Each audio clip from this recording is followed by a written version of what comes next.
E aí, pessoal, vamos seguir estudando o processo de industrialização brasileiro, e nesse vídeo, o período que a gente vai destacar é um período fundamental para a gente entender como a nossa indústria se tornou o que ela é hoje. O que eu estou chamando aqui de período JK, Juscelino Kubitschek, é um período marcado por uma forte internacionalização da indústria brasileira. Como assim internacionalização de algo que é brasileiro? Calma que você já vai entender. O que é fundamental que você entenda nesse momento é que mudou a conjuntura internacional. Lembra, quando a gente estudou o período Vargas e o início da industrialização brasileira de forma mais sólida, o que explicava o que aconteceu no Brasil era basicamente a conjuntura externa. A conjuntura externa era de recessão. Diante da recessão, o Brasil tinha que mudar as suas estratégias e iniciar um investimento em indústria, e foi o que aconteceu.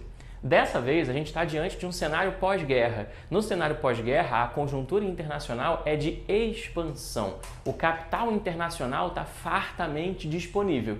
E então, o governo brasileiro, JK, e a sua assessoria toda, que ninguém governa sozinho, eles pensam: como eu vou fazer para aproveitar essa onda de crescimento global e fazer a minha indústria crescer junto?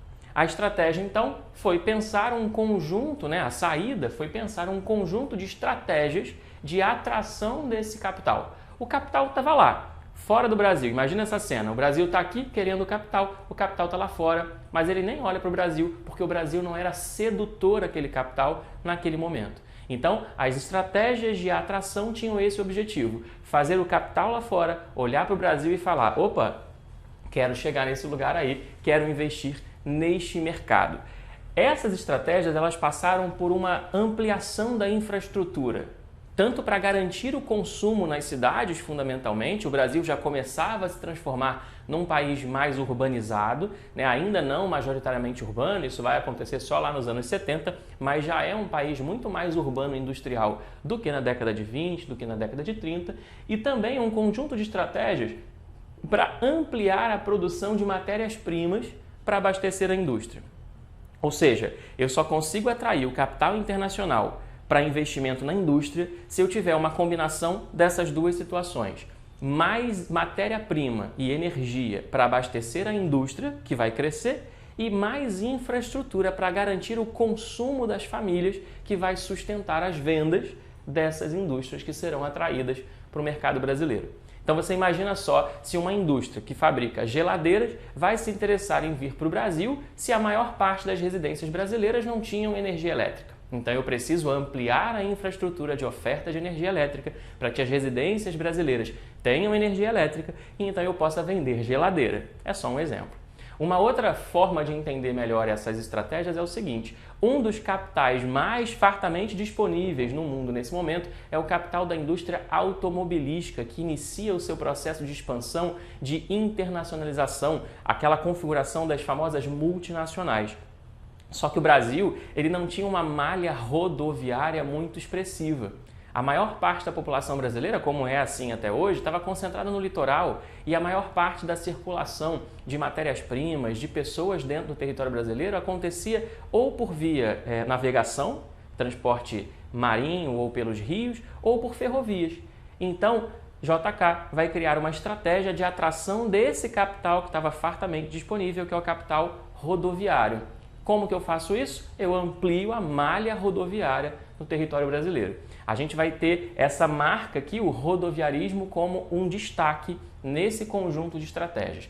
Tudo isso aqui que eu estou chamando de estratégias para ampliar consumo e produção de matéria-prima, você já deve ter estudado em história como plano de metas. O plano de metas era um conjunto objetivo de dezenas de metas em que dizia: olha, o Brasil vai, aquela coisa dos 50 anos em 5, Em 5 anos o Brasil vai ampliar a produção de cimento, o refino de petróleo, a produção de energia, a produção de chapas de aço na siderurgia e assim por diante. Dessas metas todas, muitas chegaram próximas de se alcançar, mas dessas metas todas, a única que foi alcançada